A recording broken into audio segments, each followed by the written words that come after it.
Ini solusi aja ya. Iya, iya. Ini Ya. betul-betul solusi ya. Iya. Itu kan kerugian benar, kerugian besar kalau kita membuat polisi itu degradasi hanya karena kasus-kasus. Dan kasus itu sampai kiamat tidak akan pernah berhenti. Saya bisa pastikan bahwa Indonesia akan gelap, bukan lagi gulita. Karena sudah terancam sekarang kan. Ini baru awal permainan ini, sama dengan militer. Karena tidak adil. Militer dibuatkan mitra fungsional di kementerian, namanya Kementerian Pertahanan. Sementara polisi tidak ada. Ya repot. Akibatnya Kapolrinya nginap di istana. Di sini awalnya malah petaka ini itu. Dan itu diperhatikan oleh Jokowi. Sehingga polisi itu menjadi alat kekuasaan.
Ini solusi aja ya. Iya, iya. Ini betul-betul solusi ya. Iya. Itu kan kerugian benar, kerugian besar kalau kita membuat polisi itu degradasi hanya karena kasus-kasus. Dan kasus itu sampai kiamat tidak akan pernah berhenti. Oh gitu. Iya. Kenapa? Karena masalah hulunya ada di tadi. Nah, untuk mencegah ini, mumpung ada Presiden Prabowo, mudah-mudahan dia dengar saya nih. Mudah-mudahan. Supaya polisi itu tidak menjadi seolah-olah badan penegak hukum, lembaga penegak hukum. Di dalam teori negara kan fungsinya polisi itu internal order, dan ketentraman, ketertiban. Karena itu fungsinya cuma 3, patroli. Dia harus menjaga kalau saya tidur, harta benda saya keliling, ya kan? Dan kemudian dia mengendus-endus itu para pembuat pidana tadi itu, pelaku kejahatan tadi, itulah detektif kriminal, kemudian lalu lintas. Itu tugas alamiahnya dan ilmiahnya. Nah, ada tugas tambahan, tugas titipan. Bantu dong penegak hukum, karena kamu yang tahu tempatnya para tadi itu yang melakukan kejahatan tadi. Itulah penyelidikan, bukan penyidikan. Gitu. Karena itu saya minta gini, solusinya. Pak Prabowo segera bentuk Kementerian Keamanan. Bentuk Kementerian Keamanan untuk mengontrol 2 hal yang penting. Pembangunan kekuatan kepolisian dan penggunaan kekuatan kepolisian. Karena pembinaan kekuatan kepolisian itu otonominya polisi, kita tidak bisa ganggu. Sama dengan militer. Lah kan tidak adil. Militer dibuatkan ya mitra fungsional di kementerian, namanya Kementerian Pertahanan. Sementara polisi tidak ada. Ya repot. Akibatnya Kapolrinya nginap di istana. Di sini awalnya malah petaka ini itu. Dan itu diperhatikan oleh Jokowi. Sehingga polisi itu menjadi alat kekuasaan. Padahal dia adalah alat. Jadi tolong, kok bisa ya gemus sekali menterinya ini. Sementara negara besar kecil kementeriannya, lembaganya kan. Logo ini tapi saya tetap mencari. Mudah-mudahan ada itu Kementerian Keamanan. Tidak ada, Pak. Dibikin itu. Akibatnya polisi tidak ada yang kontrol pembangunan kekuatan kepolisian dan penggunaan kekuatan kepolisian. Jadi saya ulangi, pembangunan kekuatan kepolisian itu tugasnya, tanggung jawabnya otoritas sipil, Presiden bersama DPR.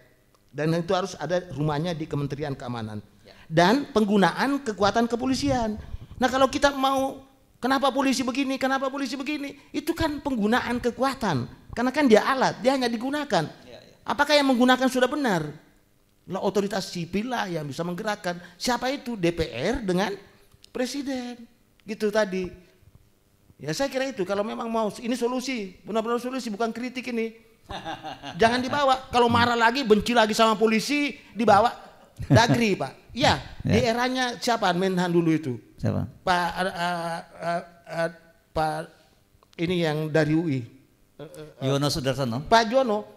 Kan bapaknya itu yang mengeluarkan waktu Mendagri itu kan dikeluarkan polisi dari Dagri. Untuk apa? Karena dia lihat gejalanya tidak bagus. Polisi bisa memangsa pemerintahan daerah ini. Makanya dikeluarkan dia.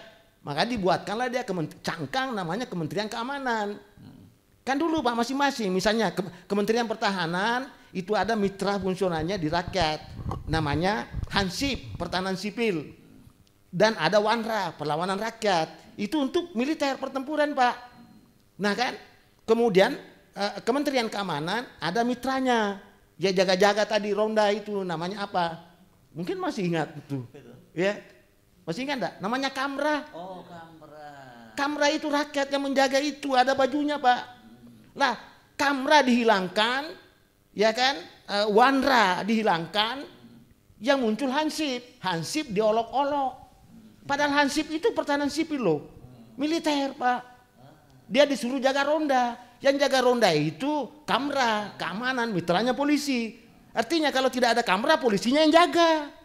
Loh sekarang ronda, saya di RT saya diminta Pak Mulyadi ronda. Lah saya dosen, ronda ngantuk, mampus saya Pak. Nggak bisa mikir kalau pagi-pagi itu kan. Nah ini kan padahal itu lintasnya ada polisi cepek. Seharusnya ada polisi Pak, harus tugas patroli yang seliling itu kan. Ya jangan polisinya jangan kemana-mana, ngapain itu ya? Saya sudah semuanya sudah anjurkan. Tolong dipikirkan ini baik.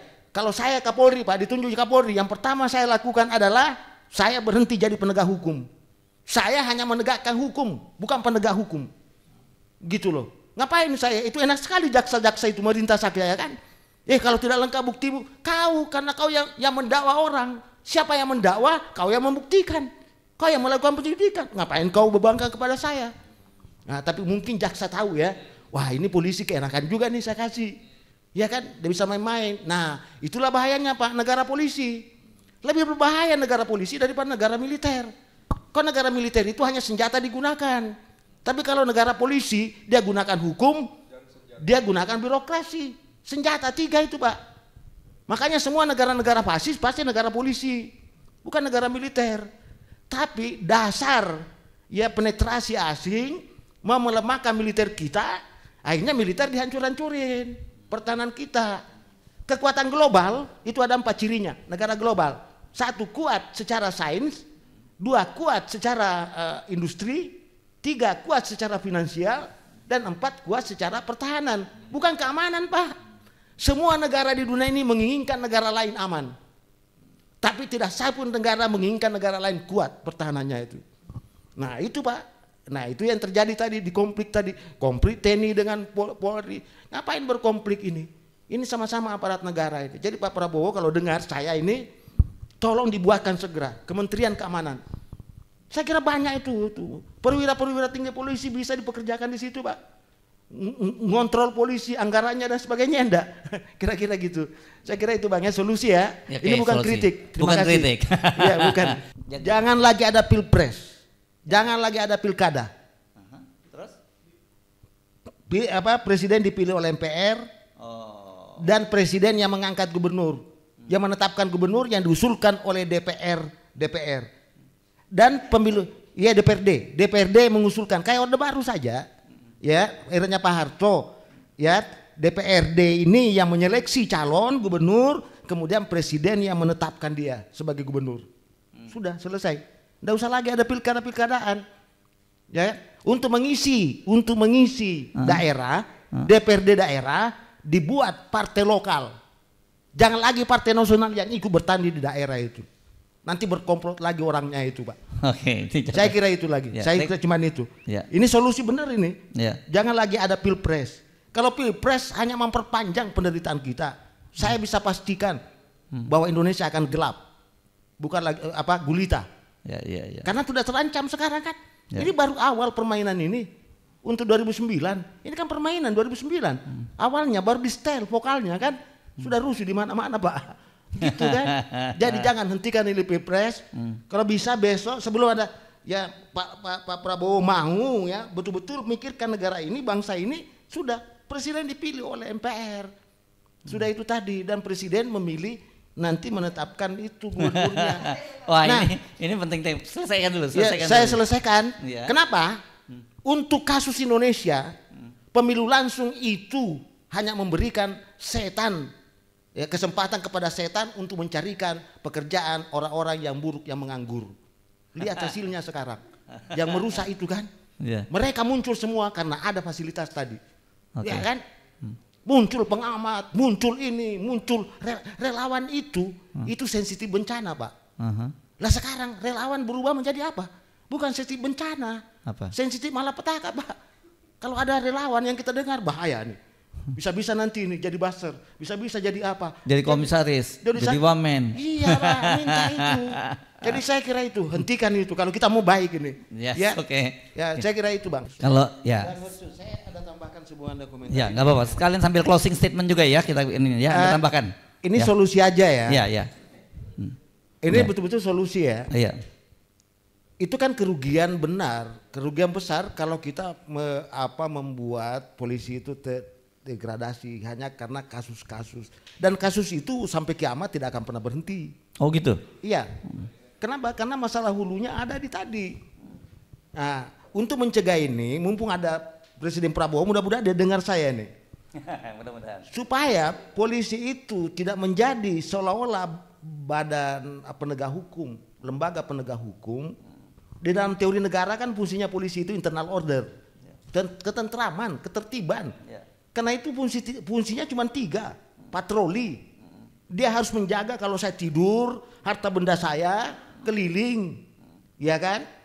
Dan kemudian dia mengendus-endus itu para pembuat pidana tadi itu, pelaku kejahatan tadi, itulah detektif kriminal, kemudian lalu lintas. Itu tugas alamiahnya dan ilmiahnya. Nah, ada tugas tambahan, tugas titipan. Bantu dong penegak hukum karena kamu yang tahu tempatnya para tadi itu yang melakukan kejahatan tadi. Itulah penyelidikan, bukan penyidikan. Gitu. Karena itu saya minta gini, solusinya. Pak Prabowo segera bentuk Kementerian Keamanan. Bentuk Kementerian Keamanan untuk mengontrol 2 hal yang penting. Pembangunan kekuatan kepolisian dan penggunaan kekuatan kepolisian. Karena pembinaan kekuatan kepolisian itu otonominya polisi, kita tidak bisa ganggu. Sama dengan militer. Lah kan tidak adil. Militer dibuatkan ya mitra fungsional di kementerian, namanya Kementerian Pertahanan. Sementara polisi tidak ada. Ya repot. Akibatnya Kapolrinya nginap di istana. Di sini awalnya malah petaka ini itu. Dan itu diperhatikan oleh Jokowi. Sehingga polisi itu menjadi alat kekuasaan. Padahal dia adalah alat. Jadi tolong, kok bisa ya gemus sekali menterinya ini. Sementara negara besar kecil kementeriannya, lembaganya kan. Logo ini tapi saya tetap mencari. Mudah-mudahan ada itu Kementerian Keamanan. Tidak ada, Pak. Dibikin itu. Akibatnya polisi tidak ada yang kontrol pembangunan kekuatan kepolisian. Dan penggunaan kekuatan kepolisian. Jadi saya ulangi, pembangunan kekuatan kepolisian itu tugasnya, tanggung jawabnya otoritas sipil, Presiden bersama DPR, dan itu harus ada rumahnya di Kementerian Keamanan. Dan penggunaan kekuatan kepolisian. Nah kalau kita mau, kenapa polisi begini, kenapa polisi begini, itu kan penggunaan kekuatan, karena kan dia alat, dia hanya digunakan. Apakah yang menggunakan sudah benar?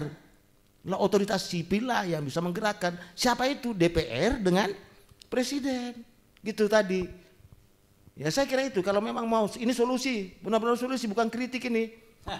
Jangan dibawa, kalau marah lagi, benci lagi sama polisi, dibawa Dagri, Pak. Ya, di eranya siapa Menhan dulu itu? Siapa?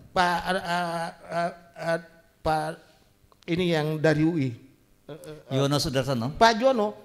Kan bapaknya itu yang mengeluarkan waktu Mendagri itu kan dikeluarkan polisi dari Dagri. Untuk apa? Karena dia lihat gejalanya tidak bagus. Polisi bisa memangsa pemerintahan daerah ini. Makanya dikeluarkan dia. Maka dibuatkanlah dia cangkang namanya Kementerian Keamanan. Kan dulu Pak masing-masing. Misalnya Kementerian Pertahanan itu ada mitra fungsionalnya di rakyat. Namanya Hansip, Pertahanan Sipil. Dan ada Wanra, Perlawanan Rakyat. Itu untuk militer pertempuran, Pak. Nah kan, kemudian Kementerian Keamanan ada mitranya, Ya jaga-jaga tadi ronda itu namanya apa? Mungkin masih ingat itu. Ya. Masih ingat enggak? Namanya Kamra. Oh, Kamra. Kamra itu rakyat yang menjaga itu, ada bajunya, Pak. Lah, Kamra dihilangkan, ya kan? Wanra dihilangkan, yang muncul Hansip. Hansip diolok-olok. Padahal Hansip itu pertahanan sipil loh. Militer, Pak. Dia disuruh jaga ronda. Yang jaga ronda itu Kamra, keamanan, mitranya polisi. Artinya kalau tidak ada Kamra, polisinya yang jaga. Loh sekarang ronda, saya di RT saya diminta Pak Mulyadi ronda. Lah saya dosen, ronda ngantuk, mampus saya Pak. Nggak bisa mikir kalau pagi-pagi itu kan. Nah ini kan padahal itu lintasnya ada polisi cepek. Seharusnya ada polisi Pak, harus tugas patroli yang keliling itu kan. Ya jangan polisinya jangan kemana-mana, ngapain itu ya? Saya sudah semuanya sudah anjurkan. Tolong dipikirkan ini baik. Kalau saya Kapolri Pak, ditunjuk Kapolri, yang pertama saya lakukan adalah saya berhenti jadi penegak hukum. Saya hanya menegakkan hukum, bukan penegak hukum. Gitu loh. Ngapain saya? Itu enak sekali jaksa-jaksa itu merintah saya kan. Kalau tidak lengkap bukti, karena kau yang mendakwa orang. Siapa yang mendakwa? Kau yang membuktikan. Kau yang melakukan penyidikan. Ngapain kau bebankan kepada saya? Nah, tapi mungkin jaksa tahu ya. Wah, ini polisi keenakan juga nih saya kasih. Ya kan, dia bisa main-main. Nah, itulah bahayanya Pak, negara polisi. Lebih berbahaya negara polisi daripada negara militer. Kalau negara militer itu hanya senjata digunakan. Tapi kalau negara polisi, dia gunakan hukum, dia gunakan birokrasi. Senjata 3 itu Pak. Makanya semua negara-negara fasis pasti negara polisi, bukan negara militer. Tapi dasar ya penetrasi asing mau melemahkan militer kita, akhirnya militer dihancur-hancurin. Pertahanan kita. Kekuatan global itu ada 4 cirinya, negara global. 1 kuat secara sains, 2 kuat secara industri, 3 kuat secara finansial, dan 4 kuat secara pertahanan. Bukan keamanan Pak. Semua negara di dunia ini menginginkan negara lain aman. Tapi tidak satu negara menginginkan negara lain kuat pertahanannya itu. Nah itu Pak. Nah itu yang terjadi tadi di konflik tadi. Konflik TNI dengan Polri. Ngapain berkonflik ini? Ini sama-sama aparat negara ini. Jadi Pak Prabowo kalau dengar saya ini, tolong dibuatkan segera Kementerian Keamanan. Saya kira banyak itu.